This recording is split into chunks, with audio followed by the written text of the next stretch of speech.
Selamat malam teman-teman. Sebelumnya terima kasih ya udah bergabung ngeluangin waktu kalian buat Zoom meeting malam ini. Sesuai dari tugas dosen tempo hari. Jadi hari ini kita akan ngelakuin simulasi 3 gaya dari kepemimpinan dalam satu forum diskusi ini ya.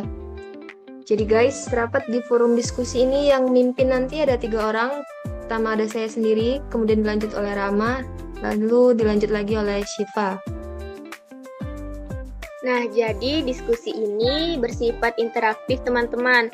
Nah, jadi kalau yang ingin berpendapat ketika diberi kesempatan, boleh untuk menyampaikan pendapatnya di Zoom ini.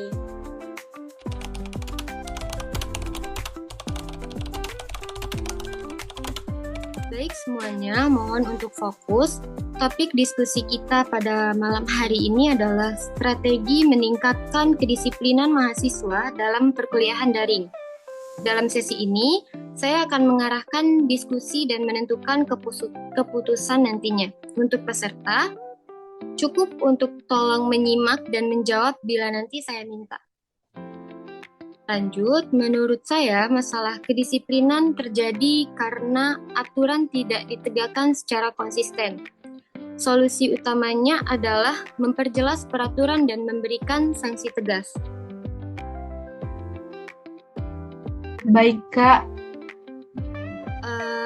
Untuk selanjutnya, saya akan memberikan contohnya, di mana contohnya itu seperti mahasiswa yang terlambat masuk Zoom lebih dari 10 menit, tidak boleh mengikuti perkuliahan pada hari itu. Tidak ada pengecualian. Izin Kak, kalau ada kendala sinyal, bagaimana Kak? Nah, seharusnya untuk masalah teknis seperti itu harus sudah diantisipasi sebelumnya. Kedisiplinan berarti kesiapan, maka kita tidak bisa terus-menerus mentoleransi alasan yang ada. Baik Kak. Baik, selanjutnya untuk absensi itu sendiri harus dilakukan di awal perkuliahan dan tidak boleh diisi ulang. Untuk yang lain, apakah setuju dengan kebijakan ini? Setuju Kak. Baiklah, kalau begitu tidak ada pendapat lain. Tolong untuk Dina catat poin-poin yang sudah saya sampaikan tadi. Izin Kak, baik akan saya catat. Baik, terima kasih. Aturan ketat dan sanksi tegas adalah solusi utama. Baik, terima kasih Syifa. Saya ingin mendengar dari sudut pandang teman-teman di forum diskusi ini semua. Menurut kalian, apa penyebab utama kurangnya kedisiplinan dari mahasiswa? Izin menjawab Kak, menurut saya karena mahasiswa merasa pembelajaran daring itu kurang diawasi, jadi motivasi belajarnya itu lebih menurun, jadi kurang aktif gitu Kak. Baik, terima kasih Fani. Pendapat yang menarik, boleh. Untuk Sinaga, kalau Saya menurut setuju Sinaga Kak. sendiri gimana ya? Setuju Kak. Dan menurut saya juga karena komunikasi dosen dan mahasiswa itu kurang intens. Baik. Kalau dari Nabila atau Fani ada tambahan?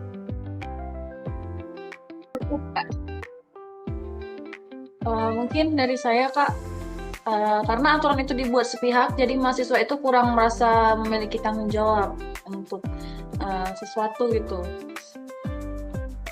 Nah, itu poin pentingnya. Jadi kalau begitu, ada nggak solusi yang bisa kita tawarkan untuk masalah tersebut?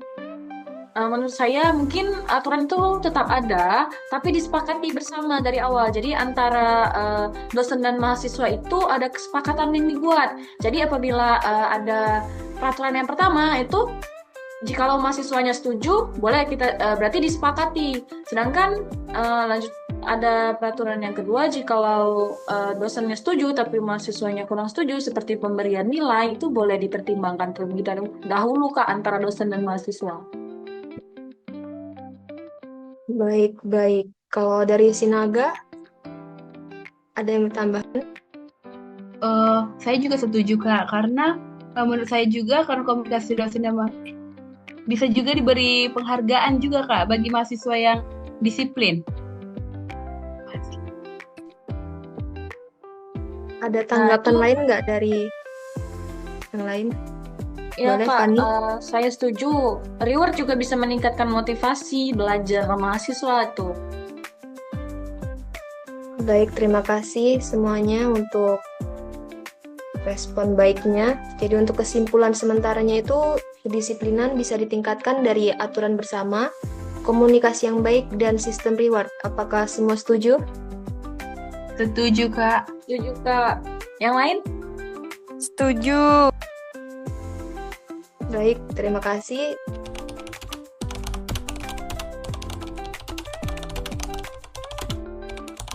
Oke, halo semuanya. Di sini pada sesi ini saya tidak akan banyak mengatur. Silakan teman-teman untuk mendiskusikan solusi yang tepat menurut kalian yang paling tepat.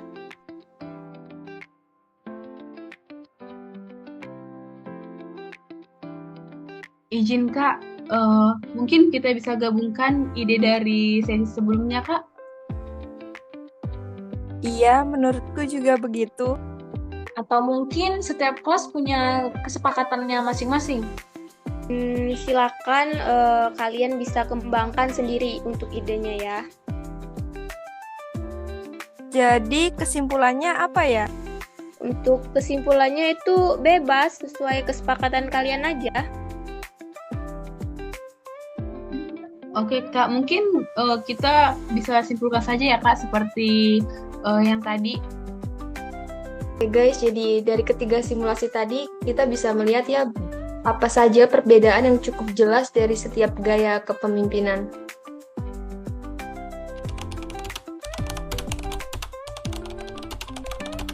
Untuk gaya otoriter efektif itu sendiri sangat efektif untuk kondisi darurat dan keputusan cepat.